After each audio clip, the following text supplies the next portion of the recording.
ये भैया भाभी आ गए। भैया भाभी, आपको रूम कैसा लग रहा है? हम पांचों ने मिलकर डेकोरेट किया है। बेड तो अच्छा लग रहा है ना? ये क्या हो रहा है? अब तुम दोनों अपने भैया भाभी को अकेला छोड़ दो और नीचे चलो। बाहर जो दहेज का सामान है उसकी सेटिंग कर दो। ओके माँ, हम आते हैं। देखो, हमारी भाभी तो टमाटर की तरह लाल हो गई हैं। वैसे भी ठंड है। भैया भाभी का ख्याल रखना, भाभी को बहुत ठंड लग रही है। बेशरम हो गई हो तुम पांचों की पांचों। मेरे आगे भी तुम्हें शर्म नहीं आ रही है? चलो। पांचों नंदों की बात से खड़े खड़े भैया भाभी शर्म से पानी पानी हो रहे थे। फिर सुलोचना अपनी बेटियों को लेकर चली जाती है। वो सोफा टेबल फ्रिज रखवाने में मदद करती है। वहीं दो हंसों का जोड़ा अपनी जिंदगी की शुरुआत करता है। अगली सुबह बहू अपने ससुराल की पहली ठंड में पहली रसोई का खाना बना रही होती है। तभी सास और नंद आ जाती हैं। वाह बहू, खुशबू तो मुझे बाहर तक आ रही है, इसलिए मैं तेरे पास खींची चली आई। ऐसा क्या बना रही है? माँ जी, ये मेरी ससुराल की पहली सर्दी है, इसलिए सर्दी के हिसाब से मैं पालक पनीर, साग, मक्के की रोटी बना रही हूँ। और साथ में बाजरे की रोटी भी साग के साथ अच्छी लगेगी, और उस पर मजेदार घी या मक्खन। वाह भाभी, मेरे मुंह में तो अभी से पानी आ गया सुनकर। जल्दी से आप खाना बना लीजिए, हम सब आपके हाथ का खाना खाने के लिए तरस रहे हैं। बस अभी लाई। कुछ देर में बहू सबका खाना तैयार करके डाइनिंग टेबल पर परोस देती है, जिसे खाकर सब उंगली चाटते हुए रह जाते हैं। अरे वाह बहू, वाह वाह वाह वाह वाह, इतनी बढ़िया पनीर की सब्जी, बाजरे की रोटी, मक्के की रोटी। मैंने बरसों बाद खाई है। तूने तो मुझे मेरी माँ के खाने की याद दिला दी। इधर आ। ये सुनते ही बहू खुश हो जाती है और अमरेंद्र के पास खड़ी हो जाती है। तभी ससुर 500 का नोट लेकर बहू के सिर से फेर कर अपनी छोटी बेटी को दे देता है। ये लो, तुम पांचों नन्हे इन पैसों को बांट लेना आपस में। पापा, थोड़े और पैसे मिल सकते हैं क्या? चुप करो, तुम्हारे पापा ने अपनी इच्छा से पैसे दिए और मांगने की जरूरत नहीं है। ये पांचों की पांचों कभी सुधरने नहीं वाली। ओहो भैया, ज्यादा नहीं। तो कम चलेगा। अरे भाभी, कितनी सर्दी हो रही है, हम सब खाना खा रहे हैं। आपका बनाया हुआ खाना ठंडा हो जाएगा, इसको तो गरम गरम खाना चाहिए। आप जल्दी से बैठ जाइए। किसी को तो आपकी फिक्र नहीं है, लेकिन हम पांचों को आपकी बहुत फिक्र है। अरे तुम पांचों कब से इतनी बदल गई। खैर बहू, तू बैठ, खाना खा। हाँ, तुम खाना खा लो। सबके कहने पर श्वेता सबके साथ बैठकर खाना खाती है और बदले में सुलोचना शगुन में बहू को एक कार्डिगन स्वेटर देती है। कुछ देर बाद सुनैना विनीता से कहती है, विनीता बहन, तू हमारी ही बहन है ना, तो भाभी की ऐसे फिक्र क्यों कर रही थी? तू तो वही है ना जो नहाने के बाद अपने गंदे कपड़े भी बिस्तर पर छोड़ देती है और कभी झाड़ू पोछा नहीं करती, अपना माँ के साथ रसोई में हाथ बटाती है, फिर भाभी की इतनी फिक्र। तुम चारों भी बेवकूफ हो, कुछ पता नहीं है।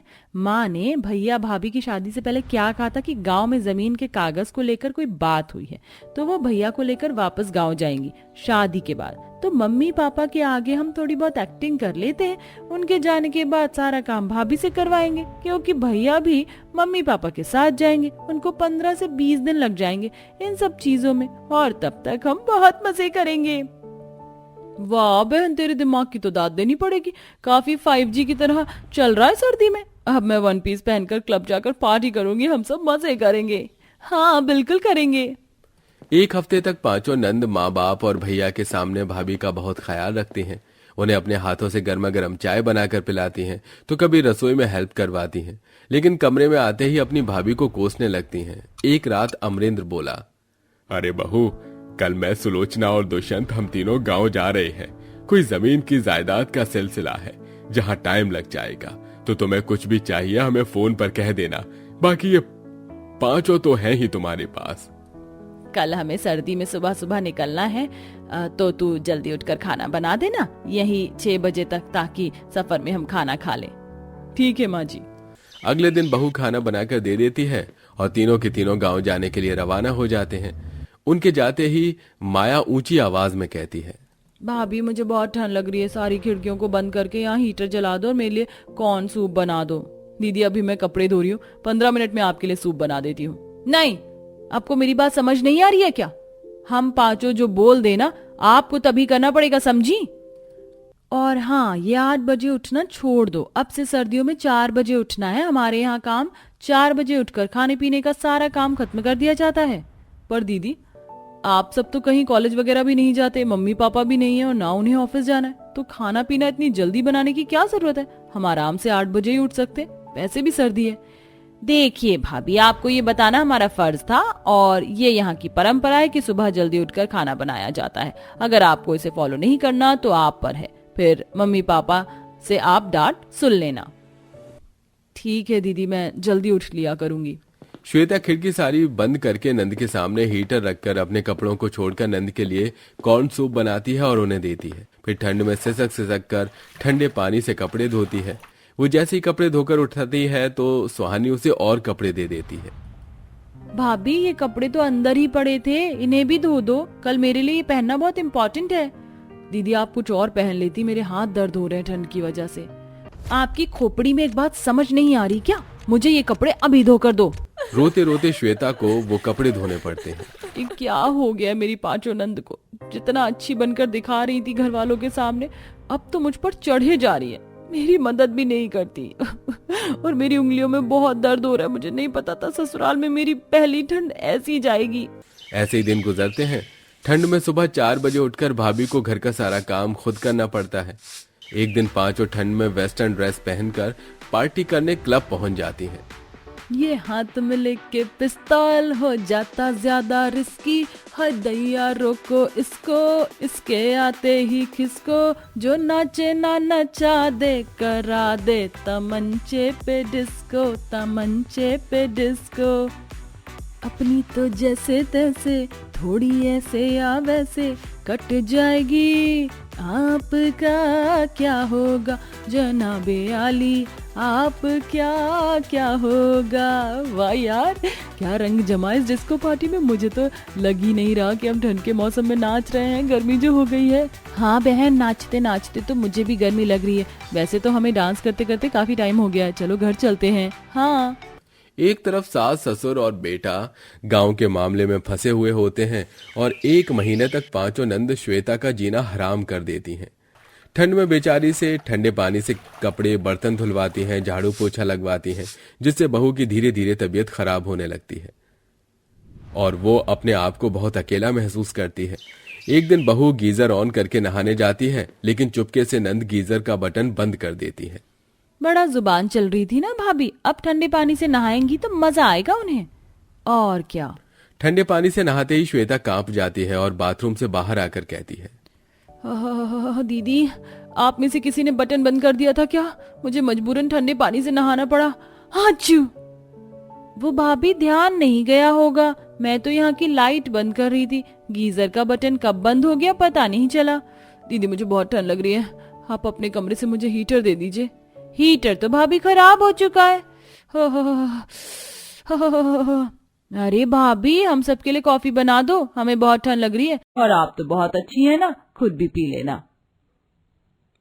कैसी नंद है जिन्हें मुझ पर बिल्कुल भी तरस नहीं आ रहा है। ठीक है दीदी। श्वेता नंदों की कॉफी बनाकर उन्हें दे देती है और खुद भी पी लेती है और रजाई में कांपते हुए दुबक जाती है। शाम तक उससे बिल्कुल नहीं उठा जाता, फिर भी कैसे न कैसे नंदे उससे अपना खाना बनवा लेती हैं और अगले दिन जब घरवाले आ जाते हैं तो 5 नंद हंसी के ठहाके मारकर कॉफी पी रही होती हैं।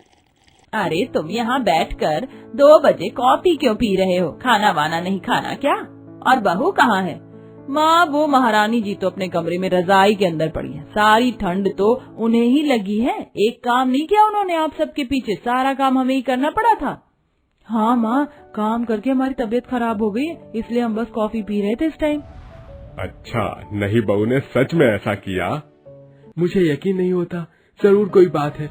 वैसे भी इतने समय से नेटवर्क नहीं थे तो उससे बात नहीं हो पाई। दुष्यंत जैसे ही अपने कमरे में जाता है, वहाँ श्वेता की तबीयत उसे बेहद खराब मिलती है। वो रजाई में सिसक रही होती है, उसे सांस नहीं आ रही होती है, साथ ही तेज बुखार होता है। दुष्यंत जी। श्वेता, ये तुमने अपनी क्या हालत बना रखी है? तुम्हें तो जल्दी से अस्पताल ले जाना पड़ेगा। रेशमा, सुनैना, विनीता, माया, सुहानी, फटाफट यहाँ आओ। तुम्हारे साथ छोड़कर गया था ना मैं अपनी पत्नी को यहाँ पर, उसकी इतनी तबीयत खराब कैसे हो गई? दुष्यंत की एक आवाज पर पांचों की पांचों समेत माँ बाप भी आ जाते हैं। दुष्यंत अपनी बहनों को बहुत खरी खोटी सुनाता है, फिर उसे अस्पताल ले जाता है, जहाँ डॉक्टर इलाज करने पर बताते हैं कि उसे निमोनिया हो गया है। ये सुनकर घर के सभी लोग परेशान हो जाते हैं। देख लिया तुम पांचों की लापरवाही से मेरी पत्नी को क्या हो गया? सच सच बताओ, तुमने क्या किया है? भैया हमें नहीं पता था कि भाभी की इतनी तबीयत खराब हो जाएगी। हाँ भैया, हमने आप सबके जाने के बाद सारा काम भाभी से करवाया, इसलिए शायद उन्हें ठंड लग गई होगी और वो ठंडे पानी से भी नहाई थी। मन तो कर रहा है तुम पांचों को इसी जगह पीट दूं, लेकिन मजबूर हूँ। तुम्हें अपनी भाभी का साथ देना चाहिए था, लेकिन देखो आज उसकी हालत क्या है। अगर हम नहीं देखते तो तुम भी नहीं देखती। माँ माफ कर दीजिए, मैं बड़ी हूँ, मेरी गलती है, मुझे ध्यान देना चाहिए था। अब से हम भाभी की हमेशा मदद करवाएंगे, चाहे सर्दी हो या गर्मी, और हम उनका अच्छे से ख्याल भी रखेंगे, वो ठीक हो जाएंगी। ऐसा ही होना चाहिए। कुछ दिनों में बहू की हालत ठीक हो जाती है, जहाँ घर वाले उसका बहुत ख्याल रखते हैं और 5 नंद पूरे घर का ठंड में काम संभाल लेती हैं।